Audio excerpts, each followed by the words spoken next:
premières dont vous aurez besoin, il est indispensable de vous procurer 4 matières premières importantes, notamment, donc, comme nous l'avons dit tout à l'heure, une phase aqueuse qui sera représentée soit par de l'eau, soit par un hydrolat. Pour la réalisation de notre recette, qui sera une crème visage et corps nourrissante exotique, nous avons choisi l'hydrolat cannelle. Nous l'emploierons à 60%. Enfin, deuxième ingrédient indispensable, une phase huileuse qui sera donc représentée soit par une huile, soit par un macérat. Nous avons choisi une huile d'avocat et un macérat vanille. Nous l'emploierons en mélange à 30%.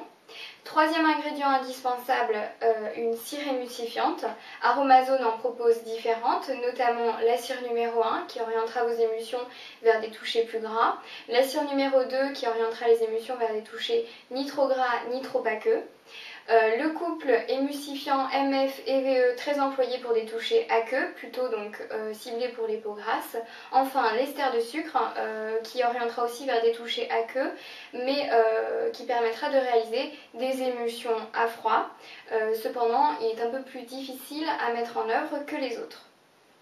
Enfin, pour finir, Aromazone propose aussi ce que l'on appelle des co-émulsifiants. Donc ce sont en fait tout simplement des émulsifiants mais qui ne s'utilisent pas tout seuls, qui viennent renforcer l'efficacité des émulsifiants déjà employés. Donc comme par exemple la lécithine de soja ou l'alcool cétylique. Enfin, pour finir, le quatrième ingrédient, le conservateur. Nous utiliserons notamment l'extrait de pépins de pamplemousse entre 0,6 et 1%.